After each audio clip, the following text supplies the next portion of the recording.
आइए दोस्तों, आज 23 अगस्त 2024 की दिन भर की 15 बड़ी खबरों पर एक नजर डालते हैं जो बड़ी हेडलाइंस और सुर्खियां बनी हुई हैं और सबसे ज्यादा चर्चाएं हो रही हैं। दिन भर का ताजा अपडेट देख लेते हैं। पहली बड़ी खबर है, मोदी ने जेलेंस्की को भारत आने का न्योता दिया। भारत के रूस से तेल खरीदने पर चर्चा हुई है। जयशंकर ने कहा कि ये राजनीतिक फैसला नहीं। रूस और यूक्रेन में 2.5 साल से जारी जंग के बीच प्रधानमंत्री नरेंद्र मोदी शुक्रवार को यूक्रेन पहुंचे और यहाँ उन्होंने राष्ट्रपति वोलोदिमीर जेलेंस्की से मुलाकात की है। मीडिया रिपोर्ट्स के मुताबिक दोनों नेता ने मेरिन्स्की पैलेस में करीब 3 घंटे तक बैठक भी की और इस दौरान पीएम मोदी ने जेलेंस्की को भारत आने का न्योता भी दिया है। दोनों नेताओं ने कई द्विपक्षीय मुद्दों पर चर्चा की है। बैठक के बाद विदेश मंत्री एस जयशंकर ने प्रेस कॉन्फ्रेंस की। उन्होंने बताया कि मोदी और जेलेंस्की ने जंग के बाद भारत के रूस से तेल खरीदने की भी बात की है। जयशंकर ने कहा कि तेल खरीदने से जुड़ा फैसला मार्केट की हालत के हिसाब से लिया जाता है। इसके पीछे कोई राजनीतिक कारण नहीं है। भारत और यूक्रेन के बीच मानवीय सहायता, खेती, मेडिसिन, कल्चरल को बढ़ाने पर समझौता हुआ है। इससे पहले मोदी जेलेंस्की के साथ यूक्रेन नेशनल म्यूजियम भी पहुंचे। यहाँ उन्होंने जंग में मारे गए बच्चों को श्रद्धांजलि दी।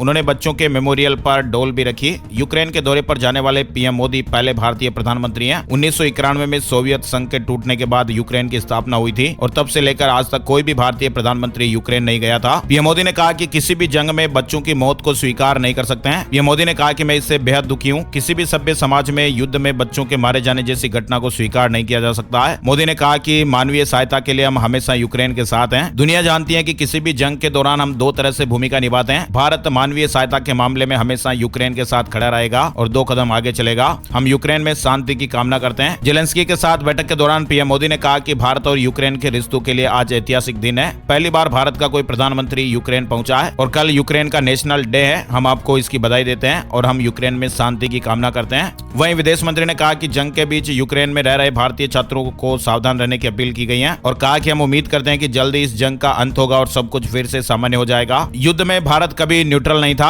हम हमेशा से शांति के पक्ष में हैं। जेलेंस्की से मिलकर पीएम मोदी ने यह बात कही है। मोदी ने कहा कि युद्ध से समस्या का समाधान नहीं होता है, बातचीत और कूटनीति से समस्या हल होती है। दोनों पक्ष आपस में बातचीत शुरू करें, बिना समय गवाएं। रूस यूक्रेन बात करें। शांति के प्रयास में भारत सक्रिय भूमिका निभाएगा। पीएम मोदी ने कहा कि युद्ध में भारत का रुख कभी भी न्यूट्रल नहीं था, बल्कि वह हमेशा से शांति का पक्ष धर रहा है। यूक्रेनी राष्ट्रपति से बातचीत में मोदी ने संघर्ष को सुलझाने के लिए बातचीत और कूटनीति पर जोर दिया है। युद्ध और हिंसा समस्या का समाधान नहीं है ना। और बड़ी खबर देख पा रहे हैं, भारत ने कहा कि बांग्लादेश में बाढ़ के लिए हम जिम्मेदार नहीं। यूनूस सरकार का आरोप है कि चेतावनी बगैर डैम से पानी छोड़ दिया गया, लेकिन भारत ने यहाँ पर अपना रुख साफ कर दिया है। फिलहाल आपको बताएं, इस बाढ़ से 36 लाख लोग प्रभावित हो गए हैं। भारतीय विदेश मंत्रालय ने बयान जारी करके कहा कि बांग्लादेश में जो इस वक्त बाढ़ आई हुई है, इसके लिए भारत जिम्मेदार नहीं है। विदेश मंत्रालय ने कहा कि बांग्लादेश में यह अफवाह है कि बाढ़ की वजह त्रिपुरा में डबूर बांध का दरवाजा खोलना है, लेकिन भारत ने कहा कि यह सच नहीं है। मंत्रालय ने कहा कि भारत और बांग्लादेश से होकर बहने वाली गोमती नदी के आसपास के इलाके में इस साल की सबसे ज्यादा बारिश हुई है और इसी वजह से दोनों तरफ समस्या हुई है।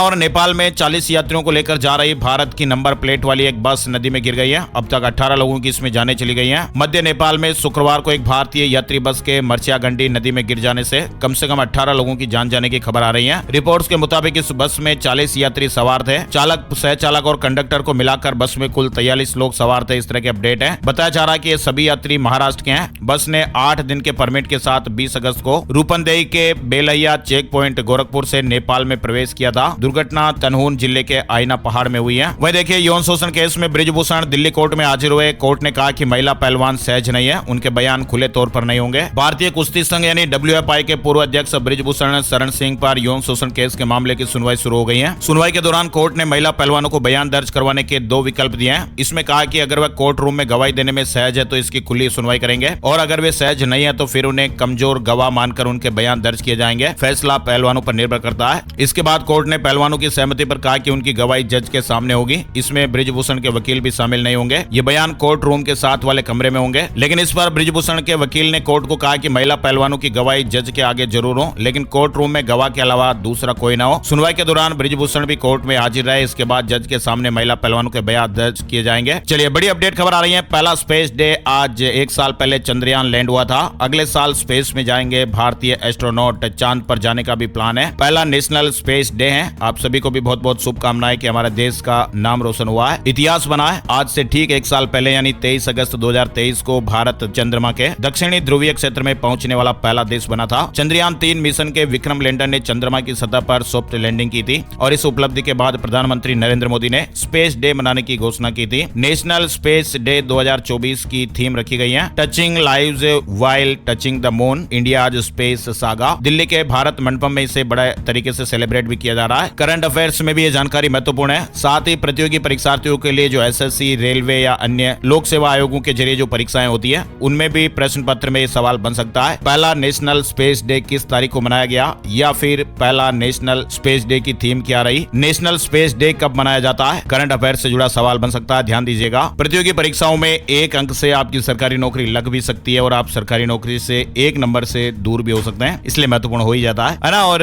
दिल्ली साइबर क्राइम से जुड़ा महत्वपूर्ण अपडेट आप देख सकते हैं। रुपए डबल करने का जासा दिया, शेयर मार्केट के नाम पर कारोबारी से 1 करोड़ रुपए ठग लिए गए। साइबर क्राइम करने वाले जो लोग हैं वो नए नए तरीकों से लोगों को ठग रहे हैं और एक ऐसा ही मामला भी हाल ही में दिल्ली से आया है, जहां बदमाशों ने कारोबारियों को निशाना बनाने के लिए उन्हें अलग अलग व्हाट्सएप ग्रुप में जोड़ा, फिर शेयर मार्केट में पैसा डबल करने के नाम पर उन्हें झांसे में लिया और फिर अलग अलग बैंक खातों में रुपए जमा करवाए और फुर्र हो गए। इसलिए आप भी ध्यान दीजिएगा, ऐसे अपडेट्स और अलर्ट्स हम आपको बताते रहते हैं। जल्दी से आप विश्वास ना करें, बहकावे में ना आए, पैसे डबल करने वाली स्कीमों से तो आप दूर ही रहें, है ना। और अनिल अंबानी शेयर मार्केट से 5 साल के लिए बैन हो गए। 25 करोड़ रुपए का जुर्माना भी लगा है। शेयरों में 11% तक गिरावट भी देखी गई। मार्केट रेगुलेटर सेबी ने फंड की हेराफेरी के मामले में उद्योगपति अनिल अंबानी को शेयर बाजार से 5 साल के लिए बैन कर दिया है। उनके किसी भी लिस्टेड कंपनी में डायरेक्टर रहने पर पाबंदी लगा दी गई है। इसके साथ ही आपको आज शेयर मार्केट का हाल भी बताएं। उतार चढ़ाव के बाद मार्केट सपाट बंद हो गया। शुक्रवार के कारोबारी सत्र में शुरुआती उतार चढ़ाव के बाद 30 शेयरों का बेंचमार्क इंडेक्स सेंसेक्स से 33.02 अंकों की बढ़त के साथ 81,086 पर बंद हुआ। वहीं दूसरी ओर 50 शेयरों वाले एनएससी निफ्टी में 11.66 अंकों की बढ़त के साथ 24,823 पर बंद हुआ, है ना। और हेल्थ मिनिस्ट्री ने हमारे देश में एक नया आदेश जारी किया है। दीक्षांत समारोह के लिए भारतीय ड्रेस कोड तैयार करें संस्थान, स्वास्थ्य मंत्रालय का यह निर्देश है। देश के तमाम मेडिकल शिक्षण संस्थानों में कुछ ही दिनों में दीक्षांत समारोह के दौरान भारतीय वेशभूषा देखने को मिलेगी। केंद्रीय स्वास्थ्य मंत्रालय ने मेडिकल कॉलेजों को इस तरह के निर्देश दिए हैं कि वे सभी दीक्षांत समारोह के दौरान राज्य की परंपरा के अनुसार भारतीय ड्रेस कोड पहने। ब्रिटिश काल की परंपरा को बदलने की जरूरत है ना। और नेक्स्ट अपडेट आप देख सकते हैं, कोलकाता मामले से जुड़ा हुआ है। आरोपी समेत 6 का पॉलीग्राफी टेस्ट किया जाएगा। इसमें पूर्व प्रिंसिपल और पीड़ित के साथ डिनर करने वाले 4 डॉक्टर भी शामिल रहेंगे। कोलकाता में ट्रेनी डॉक्टर के साथ जिस तरह की घटना की गई, आरोपी संजय रॉय समेत 6 का पॉलीग्राफ टेस्ट होगा। शुक्रवार 23 अगस्त को सीबीआई ने मुख्य आरोपी संजय राय को सियालदह की स्पेशल कोर्ट में पेश किया, जहां कोर्ट ने उसे 14 दिन की न्यायिक हिरासत में भेज दिया है ना। और राजस्थान से जुड़ा अपडेट आया, सीईटी में नहीं होगी नेगेटिव मार्किंग। स्टूडेंट के विरोध के बाद राजस्थान कर्मचारी बोर्ड ने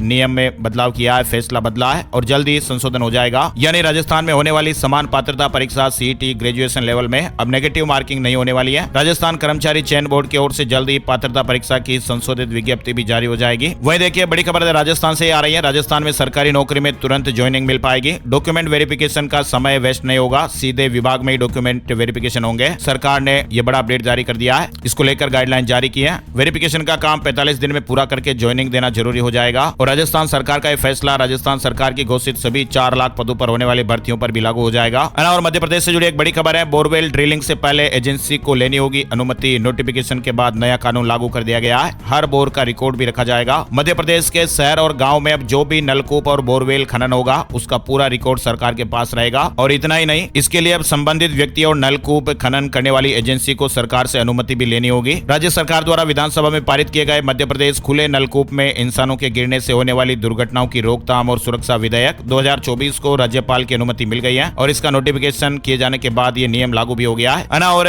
बिहार सरकार इन जिलों में करेगी बीज डीलर्स की नियुक्ति। अगर आप भी बीज डिस्ट्रीब्यूटर या डीलर बनना चाहते हैं तो आप बिहार सरकार की एक खास योजना में भाग ले सकते हैं। इस योजना का लाभ उठाने के लिए आपको ऑनलाइन आवेदन करना पड़ेगा। इसके लिए वेबसाइट भी है www.brbn.bihar.gov.in। इस लिंक पर जाकर आप राज्य बीज निगम लिमिटेड की वेबसाइट पर इसकी जानकारी ले सकते हैं। वहीं कर्मचारियों के लिए एक बड़ा अपडेट आ रहा है। केंद्र और राज्यों के कर्मचारी संगठन पुरानी पेंशन बहाली के लिए लंबे समय से संघर्ष कर रहे हैं और इस बाबत रामलीला मैदान में कर्मचारियों की कई रैलियां भी हो चुकी हैं। जंतर मंतर पर विरोध प्रदर्शन किए गए हैं। कर्मचारी संगठनों ने कई बार प्रधानमंत्री से मिलने का आग्रह भी किया था। हालांकि पीएम मोदी खुद सार्वजनिक मंचों से ओपीएस बाबत अपनी राय भी दे चुके हैं। यानी हमारे देश में पुरानी पेंशन लागू होगी या एनपीएस ही जारी रहेगी, इस पर अंतिम फैसले की घड़ी अब करीब आ गई है। शनिवार को प्रधानमंत्री नरेंद्र मोदी स्टाफ साइट की राष्ट्रीय परिषद जेसीएम के प्रतिनिधियों से बातचीत करेंगे और ये बैठक पीएम आवास पर बुलाई गई है। अब देखते हैं इस बैठक में क्या अपडेट्स निकल कर आते हैं। तो ये थे आज के मुख्य समाचार, ब्रेकिंग न्यूज अपडेट और हेडलाइंस सुर्खियां जो आज 23 अगस्त 2024 को सुर्खियों में आप लोगों ने देखी और सुनी। ऐसे ही काम की जानकारियों के और वीडियो देखते रहने के लिए माई स्मार्ट गाइड चैनल को अभी के अभी सब्सक्राइब कर लीजिए और इस वीडियो को अपने यार दोस्तों और मित्रों के साथ, जान पहचान वालों के साथ भी शेयर कर दीजिए फेसबुक और व्हाट्सएप पर, ताकि आप और हम ऐसे ही जुड़े रहेंगे और काम की बड़ी खबरें देखते रहेंगे। फिलहाल इस वीडियो में बस इतना ही। जय जय हिंद, जय भारत, वंदे मातरम।